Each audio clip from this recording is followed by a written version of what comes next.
Through our journey and through the documentary of Mallory's Army, what I really wanted to do was continue this voice and continue to showcase other people's stories. Because I think that one of the biggest obstacles that we have is that people feel sorry for you for a few months. You know, they feel sorry, but then they expect you to move on, and what they don't understand is that you never move on. So I wanted to use my life to showcase other people's stories and the things that happen to them, but also what they're doing. They're taking on challenges that I didn't know needed to be taken on, and now that I'm living it, I go, oh, now I can get it.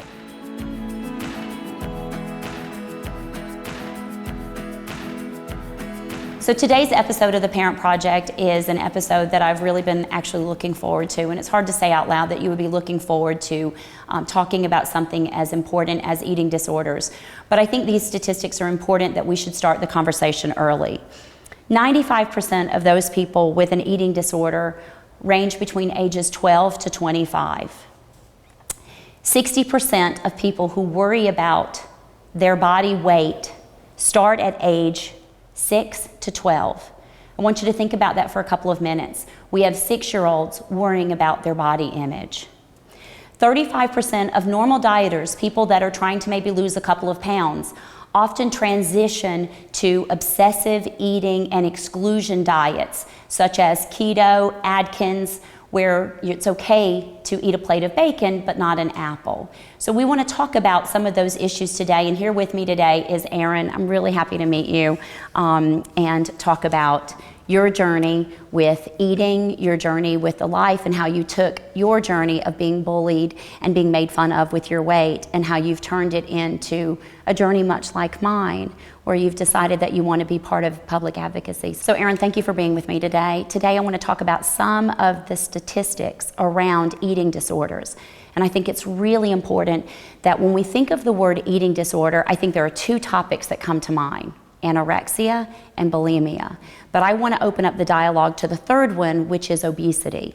And I think that that often gets forgotten about. I mean, there's so many other eating disorders that are obviously linked to psychological behaviors, and from bullying to acting out, self-harm, all of those things. So talk to us about when you started down the pathway of a potential eating disorder. For me, it started actually around the age of 9. Okay. At that point, I decided to become a vegetarian, and I thought of it as just being a healthier option. Right. When my mom, she's a nurse, she accepted it as long as I was eating complete proteins and adequately still maintaining good nutrition for a growing body. I don't think anyone realized that it was the start of an eating disorder. Mm-hmm. When I was 8, Was there a moment where you decided to be vegetarian because you felt that you were overweight or what have you? Or did it start out with the, hashtag kind of before hashtags, but was it hashtag of, healthy eating? I pitched it to my family that it was healthy eating. Okay. But I know that it was about control. In hindsight, it was about control. It was about control. Having, children don't have a whole lot of control in their lives. And that was something that I had control over. An eating disorder is a method of control. I mean, it is a disease because in my belief, you have a predetermined genetic disposition and there's a catalyst that sets it off. But there are people who are bullied that don't develop them, right? For me and the way that I was made up, I would have possibly encountered as long as something set it off. And the bullying was what did it. So it became about control. Controlling what I put into my body. Controlling the amount of exercise that I did.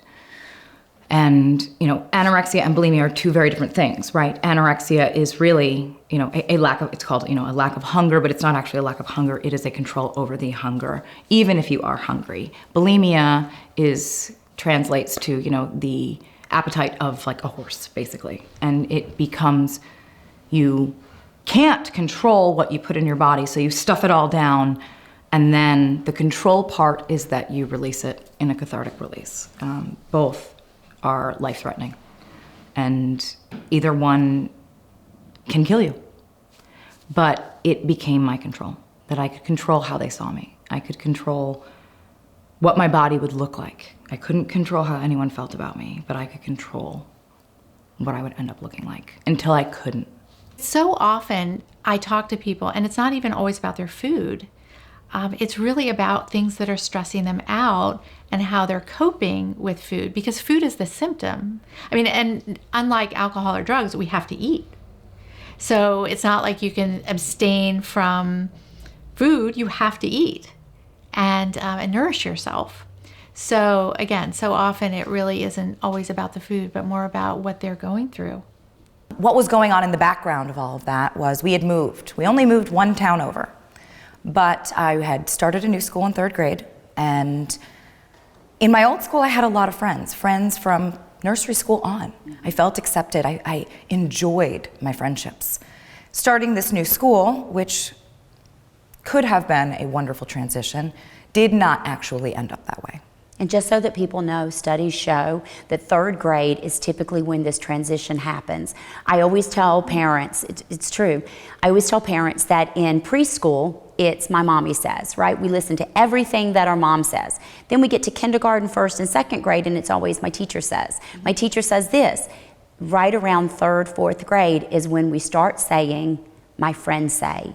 And once our friends say, we've lost them, because that is the exact moment when our children transition to listening to their peers. So it's not uncommon for us to start seeing these issues around 3rd and 4th grade. Go ahead, sorry. It's a very interesting thing to learn right now, because it makes total sense in the sense and the context of how my life unfolded. Yeah. So I started this new school, and I had already begun developing. I was very young, 8. My mom was wrestling me into sports bras so that I could play kickball with the boys at recess. And that's all I really wanted to do. I wanted to climb the trees. I wanted to play the sports with the boys. I really, really loved being active. I wasn't sitting there, making friendship bracelets at recess. I wanted to play. Right. And, the boys in 3rd and 4th grade didn't really seem affected by it. Right. But I do recall it beginning with one girl who started calling me fat. And before that, And for the record, were you? No. I was bigger than most of the girls, but again, I was already in the throes of puberty. There was nothing that I could do about it. I was active in all sports. Right. I didn't sit around. I wasn't eating, tons of food or in any kind of way unhealthy or overweight. Right. I don't think I had ever thought about my weight until then. It was Until just someone who I else brought it was. to your attention. So as that began, she was vocal enough about it that other people kind of got on board because you could see it was upsetting. Yeah. And that's the unfortunate thing that happens. When you find a target that's easy, they continue to be the target. And other people see the reactions. So in that town, we were transitioning to the middle school in 5th grade. And I was really excited to have the opportunity to make new friends with the 3 schools coming together. And I thought, this is going to be the change. My body's not going to be that important anymore. But that was not the case. 5th grade through 8th grade, really, were absolute torture. Were any of the girls that started to pick on you, and we'll call it bullying in just a little bit, but let's just start out with the early stages of girls being girls, negative behavior. Were any of the girls sometimes your friend? What's funny about that is not so much in that 3rd and 4th grade atmosphere, but transitioning to the middle school, yes, all of them were on my soccer team. Yeah. 5th grade was the transition where the boys began as well. Really? It began teasing me about my breasts. The comments, and I picked some out, through my journal, talking about being a cow. My last name is Cahoon. Well, my name became Erin Calhoun. Pictures put in my locker, whispers all day behind the teacher's back. And when I finally had gotten, sick enough to prove to everybody I wasn't fat, well, I was too skinny. And I was different again. I was called my little Somalian friend. Can I adopt you and feed you? I was told I wasn't allowed to attend parties unless I ate. At parties, I would have to call my father and have him come get me because of how horrible my friends would make me feel. I feel like it erodes or can prevent somebody from feeling good about themselves. And I see kids really internalize that and also want approval so badly. I mean, who doesn't want approval on some level, right? Even as adults. But kids especially, the validation from their peers is so important. So when they're bullied or made fun of, it's hard to feel so confident. And again, to feel like you're assertive, to know how to handle that. So I think parents can certainly help with that. Schools can help with that. Also, trying to find friends who are more positive. But it can be very tough. And certainly the whole social media piece of it can be quite brutal for kids to navigate. There were, in this popular clique, there were friends that actually cared. But the hard part about being in a group is you want to fit in too. When you're young, you may not have that developed brain yet that thinks, I should stand up for someone because this is wrong. You don't want to be in their shoes. So you stay quiet, and maybe you're super supportive of them privately. But against the crowd, you're not standing up. And then the person that is in that crowd, that is the butt of everyone's jokes, that is the one target, they stand alone. But to the rest of the school, to the rest of the kids that are not in that group, you look cool. What people don't realize when you're in the popular group is that when you are the one who's different and your friends are the ones who hurt you, you don't feel like you have anywhere. Right. The other groups of kids don't want to talk to you because you're in the popular group. Right. And yet, you're not really, and you feel completely alone. So the impact of teasing on somebody, an adolescent, teenager, can be quite devastating. It can affect their self-esteem. They have to feel so alone, too. I just think about the loneliness that must come up when children are teased like that. And how do you stand up for yourself when you feel like you're just being beaten down and beaten down and beaten down? And I think the bullying can be so silent and so insidious that it really makes you feel so bad about yourself that it's really hard. My parents noticed that things were different by my isolation at first. My restricting was kind of the final solution to everything that was happening. So that's, we're looking from that started in 7th grade, so we're looking at 4 years of feeling completely unaccepted. I don't think that they noticed that my depression was so bad when I was about 9 or 10. I think that the restricting was the eye-opener for my parents. Up till then, because I wasn't telling them the things that were being said about me in school, the things that were said to me or things done to me, I think they thought that it was just me being a moody preteen. When I started restricting, they weren't upset at first at 9 when I cut out the meat. I posed it as a healthier way of living. I always have my radar up when I hear this, is when a child announces that she's going to become a vegetarian.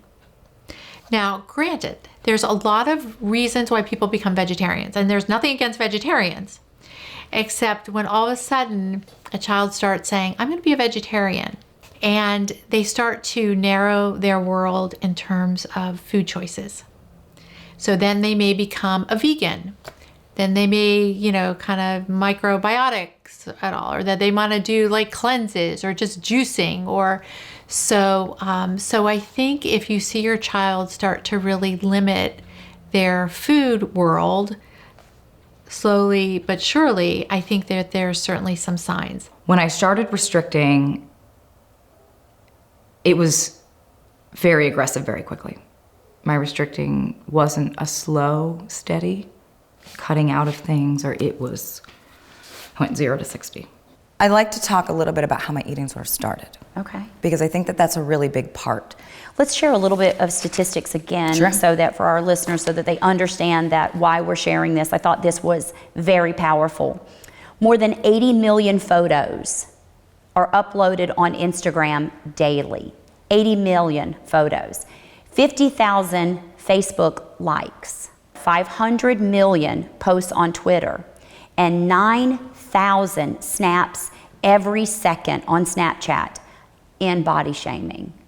Those numbers are staggering to know that. So, and again, you didn't have that. You didn't have social media when you were growing up. So this is all in person. So let's think about today's youth. So they're body shamed at school, and then when they go home, there's all of this overload in their social media that is telling them to lose weight, that something's wrong with you. Well, I do feel like there's so much stimulation out there, so much, with social media, with ads, with whether it's YouTube, Facebook, Instagram. The kids are always comparing themselves, and can be the target of somebody who can be quite cruel. But and even with Facebook now or Instagram or all of them, there's the photoshopping. I mean, it used to be photoshopping just in magazines. And I think some magazines have tried to do less photoshopping at times, or, talk about that somewhat.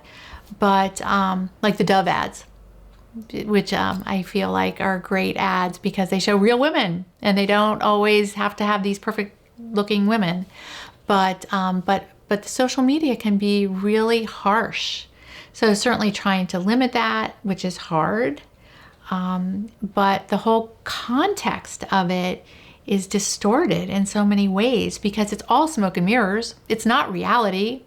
People don't put tough things on Facebook or Instagram, and they don't talk about hard times. They just show the glossy photos. So it's really trying to help them discern that. It's like when we used to look at magazine and be like, well, this isn't really what it looks like, but this isn't really what it looks like either, but it's quite challenging.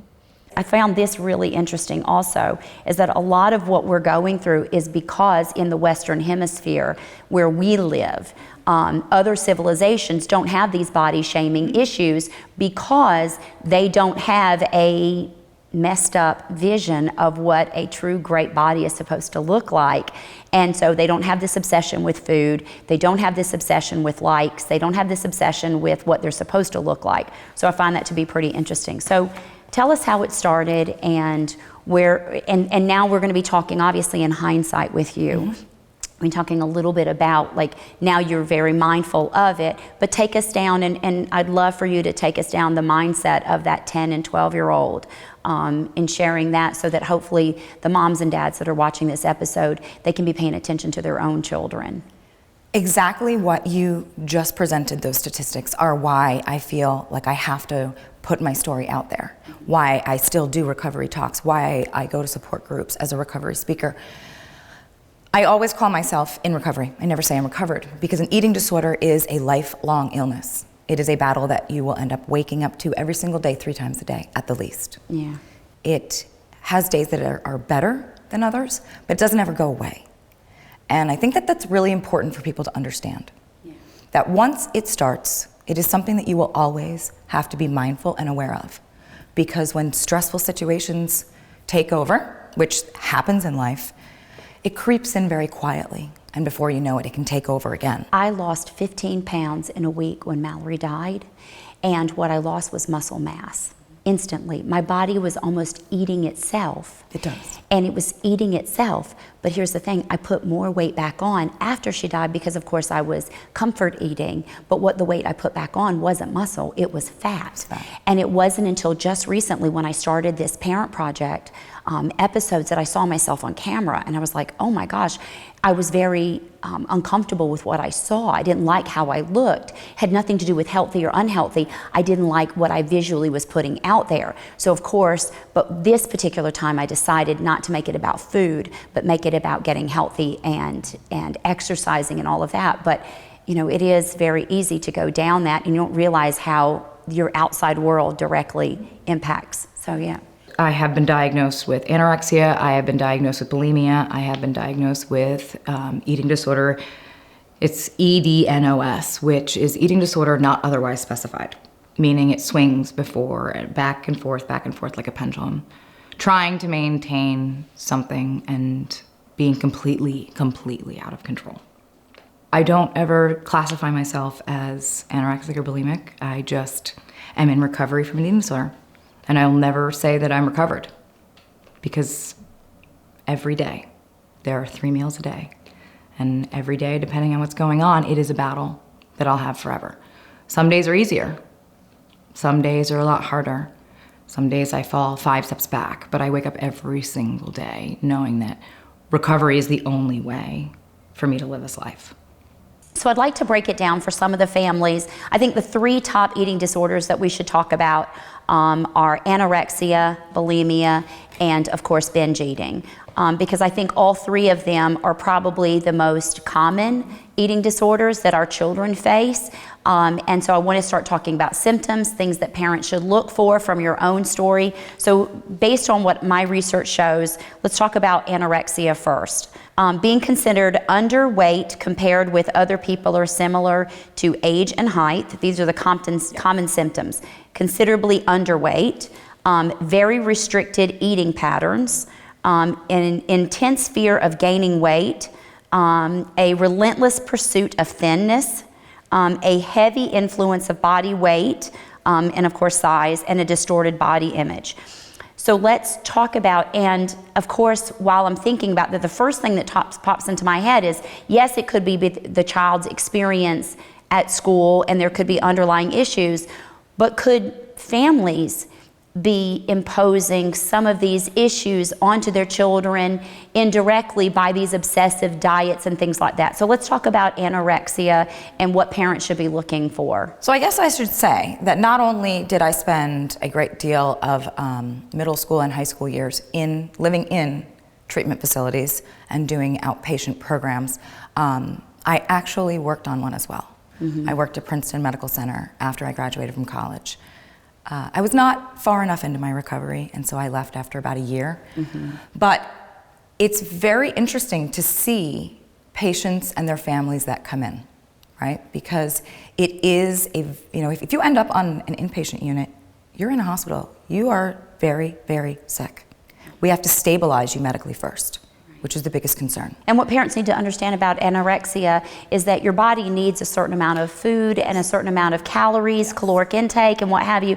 And what happens is when you're not eating those things, your body goes into starvation mode and it starts eating away at muscles. And once you get to a certain point, your body starts shutting organs down because it doesn't have the fuel to keep them going. So this is why it's important to have a conversation around being too thin and this obsessive disorder.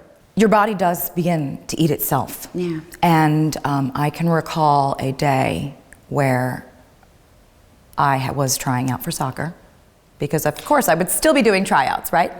This was right before I was hospitalized the first time, and my mom had to take me off the field because I was passing out in goal.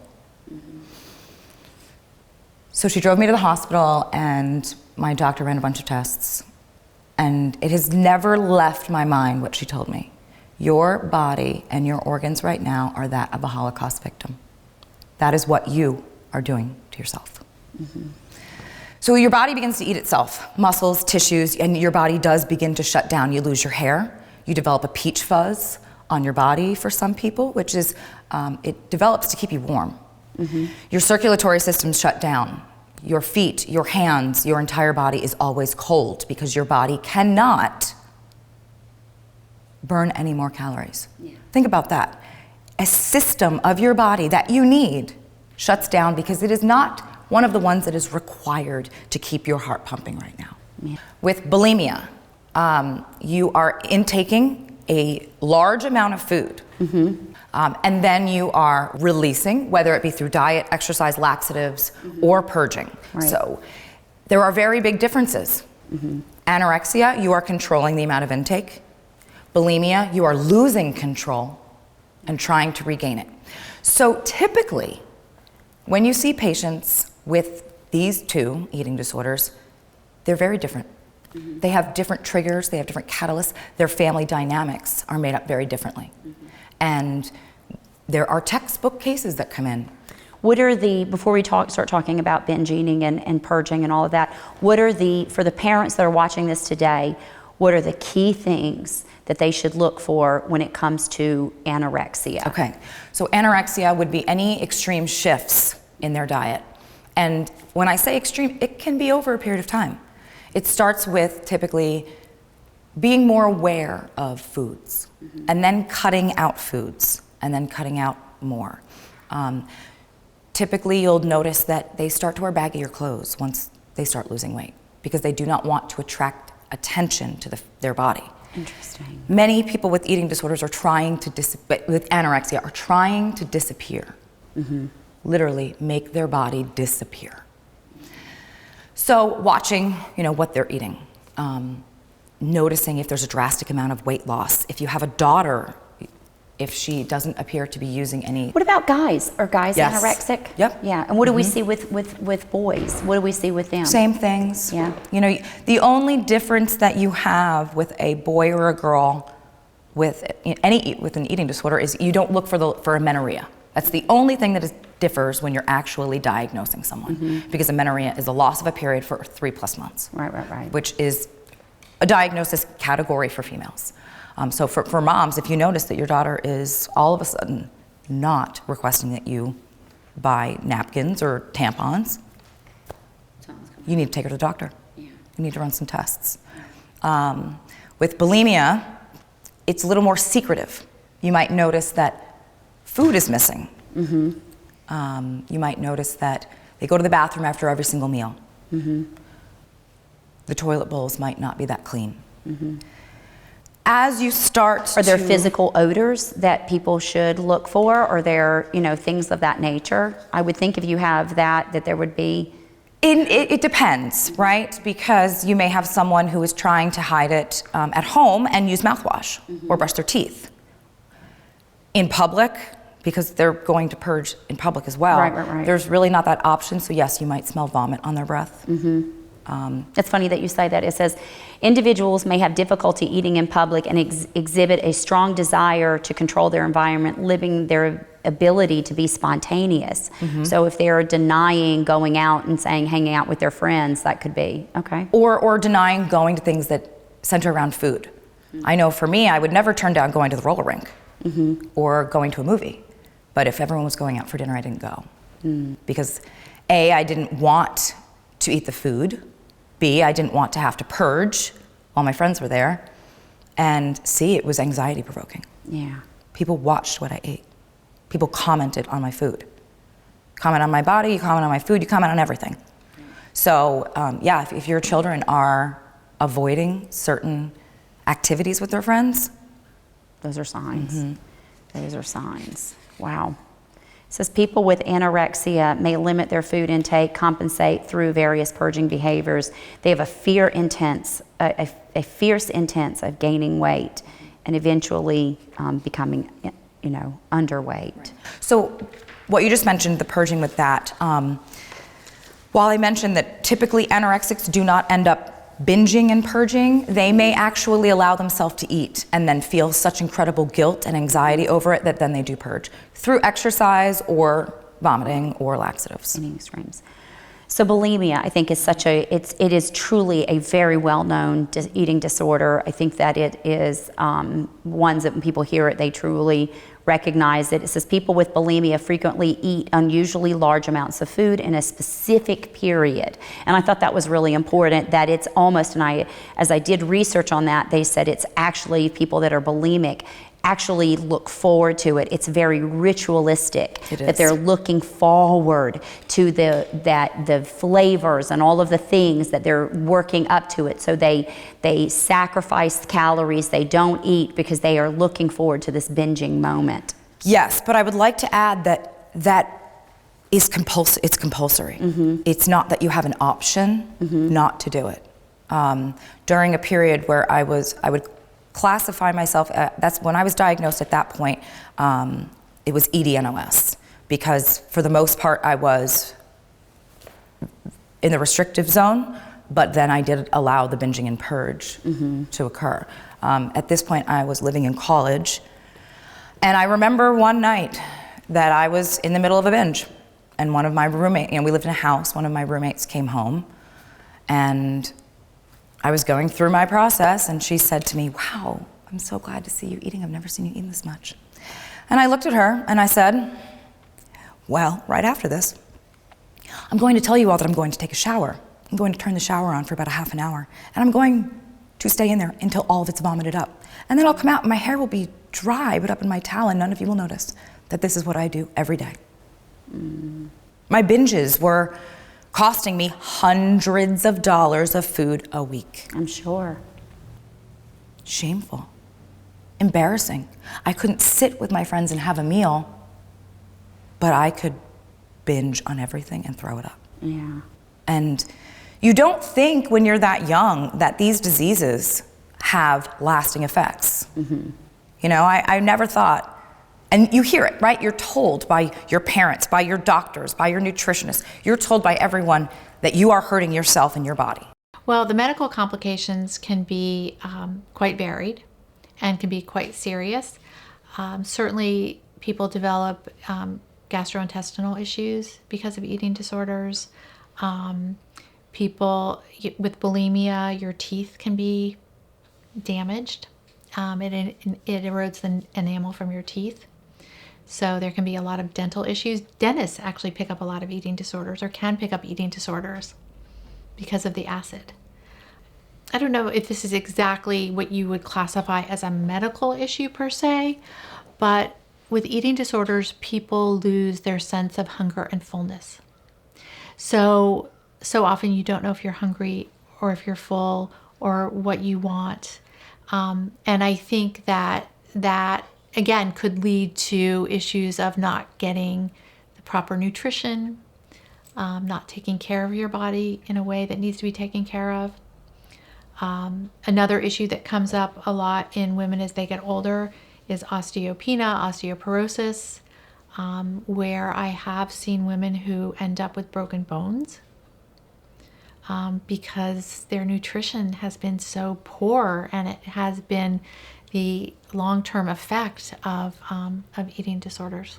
Medical complications are always the priority. So if somebody is having some kind of medical issue, that really needs to get addressed first. So if somebody is having difficulty, if fainting, let's say, for example, they really need to be evaluated in a hospital, and they need to probably be evaluated by an eating disorder program. And there's all kinds of different programs, but sometimes when a person is having trouble functioning and just really is not sleeping, is not really able to eat in a way that they can nourish themselves, and it affects them cognitively, it affects them physically, their lives get smaller, they really just, their lives are becoming more unmanageable, I would say. I think a higher level of care really needs to be looked at. I think our society has such an unhealthy relationship with food. We really do. We are such a social culture, and it's always centered around food, right? Like no matter where we go, what we do, everything is about it. And I think about it right now with it being February, right? Like everybody is on their diet. They are all trying to lose weight and all trying to, be a better version of themselves. And do you think that children pick up on some of this? Do you think that children learn unhealthy eating habits from, their parents? How do you learn? Well, of course we learn. You learn by watching. Yeah. You learn by listening. You learn by what you see. Well, I think that parents also need to look at their behavior. And I'm not blaming, I'm not saying parents do anything wrong, and I'm very conscious of that, because we all come from stuff. We all have our own stuff. And I think sometimes parents don't even realize if they say just randomly, or they're getting dressed and they say, "Ugh, my my stomach looks too big, or I hate how I look, or I hate my thighs, or whatever it is. Children pick up on that, and they think, well, my mom hates their thighs or hates her stomach, so maybe like mine isn't okay if she doesn't think hers is okay. So I really feel like parents need to be very mindful of their language and their comments, because children really pick it up. Right, I took Carly prom dress shopping, and I can hear the undertone of, you're going to have to lose weight in order to wear this dress, or Then buy this a different dress. Well, exactly, right? But that's exactly it, is, oh my God, look how great my daughter's body looks in this dress. And you know, we're projecting onto body image as to, you know, what they're supposed to look like. And a child can be slightly overweight or have without having being unhealthy. I think we can all look in the mirror and say that we're not designed to be one certain body style, one certain body size, just by our bones alone. So we could be having that. What are some things that parents could be doing? Not purposely, but what are some of the things that they could be doing that could cause a child to have an unhealthy body image? Well, I think just what you had just touched on, like projecting our own thoughts or opinions. I think that typically we don't even realize it, right? As parents, we don't realize that if we're not happy with our body, we may say, oh, I look so fat in this. Mm-hmm. It's a simple comment, right? It's one comment, but your kids are listening to it. Mm-hmm. And so when they don't like how they look in something, well, maybe I look too fat in this. Mm-hmm. Or if they have, you know, rejection from a friend, maybe it was because I look too fat in this. Parents who really go to extremes with dieting on their own, your relationships with food are going to impact your children and their relationships with food. Whether it be either spectrum, right? Whether you're dieting a lot or whether you're an emotional eater and you're binge eating at night.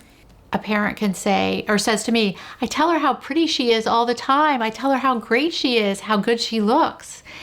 And that's wonderful, but unless you feel it inside, they're like, oh, that's my parents. It doesn't matter to me. Or they have to say that.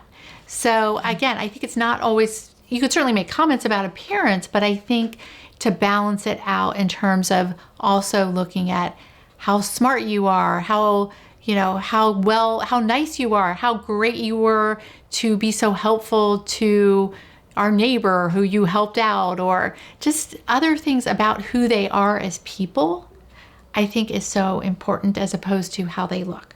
But we should be mindful of those things, right? That what we're doing and the things that we're putting out are directly, our children are listening. Yes. And I think that goes to social media and every aspect of our life. Exactly, every aspect of our lives. I just want to be clear that there's two different kinds of binge eating, right? Mm-hmm. There is a binge eating disorder where it is classified by the DSM. Right. Where you can get treatment for a disorder based on criteria. Mm-hmm. The large amounts of food, it's not a bag of Doritos. Mm-hmm. You know, that is a unhealthy binge eating, but it's not an eating disorder. So I don't want everyone out there to think, oh my gosh, that's a really good point. You know, I don't want people to think that you have an eating disorder. Mm-hmm. Because you ate an entire bag. Yes, I don't, and I don't want people to feel like, oh my gosh, like I can't believe I did that. That was bad, right? Right. So binge eating disorder. Mm-hmm. Is very secretive, mm-hmm. beyond secretive, and it's an entire pizza, and an entire Entenmann's cake, and a whole gallon of ice cream, all in the same sitting. Interesting. It is. Okay, so let's hang on that for a minute, because as you're talking, I'm reading. It said it typically begins during adolescent and early adulthood, although it can develop later on. Individuals with this disorder, and I think it's talking about the disorder, mm-hmm. have symptoms similar to those of bulimia or binge eating, and a subtype, but it's all about control or letting go of control. So this is typically done in a very private setting. It could be done in a bedroom. And you should watch out for your kids if you notice that a lot of food is missing. If you find a lot of wrappers hidden, right?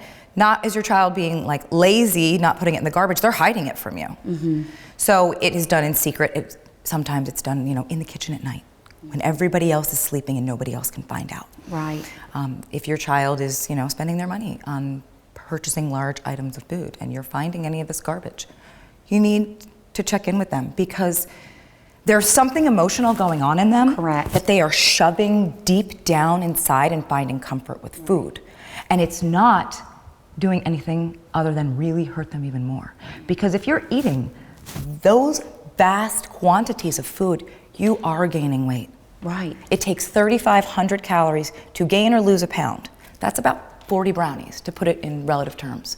If you're eating 20,000 calories in a binge, you can be putting on pound after pound very quickly. Yeah. And then it becomes even more shameful. Right. Because why am I gaining all this weight? Right. And if you're doing it in secret, then your family doesn't understand why you're gaining weight. And so then they're making it an issue, and it's making it even more secretive and more upsetting and harming inside. So binge eating disorder is a very serious problem. I love the fact that you separated the two of them. That because, right. And I wanted to separate it for certain reasons. Okay. Because I want to classify what are medical diagnosed and psychological diagnosed diseases, and our unhealthy relationship that we have with food. Right. So the other spectrum, the unhealthy binging, yes, we have to be aware of it. So would it be fair to say that binge eating on the sofa on a Saturday night, polishing off an entire bag of chips, that's just getting lost in a trance, and that's just an unhealthy relationship with food? But if you were binge eating and you have psychological mental disorders and doing so, that's where the disorder really comes in. Yes. So someone who is just eating to eat the bag of chips because they can and they want to doesn't necessarily translate over to. So there is a foundation of really difficult psychological issues that fit into the category of the eating disorder versus kids that are just binging, eating while they're playing video games. Yes. Right. Neither one, of course, are healthy. No, then they're not. Right. And that's why I definitely wanted to separate and address them. Right. Because we don't want to teach our children that binge eating because we're bored, or we're sad, or we're lonely is how we should have our relationship with food. And if we are doing it as parents, we are showing them our relationship with food and helping set the stage for theirs. So if we're teaching them comfort through food, is that the right thing to do? Right. And I'm not talking about like holidays or special meals they like. That's great. But are we comforting our children with ice cream every time they have a bad day? Is food becoming a reward, right? Reward? Food a reward for everyday behaviors? Is food becoming that reward? Yes. And if it is, then that's something that we need to talk about. It says common symptoms of binge eating large amounts of food very rapidly, feeling out of control during episodes of binge eating, and feeling distress such as shame, disgust, and guilt when thinking about food. So you said a bag of chips, right? You're aware that you're doing it, and even though you're in that trance, you put your hand in that bag, and you don't feel like you are compelled to do it. You're just doing it. Yeah. When it's binge eating, you don't have a choice. It is, and it is not pretty when you're in a binge. Because you are eating all this, you're not sitting enjoying every bite like you said, or just mindlessly snacking.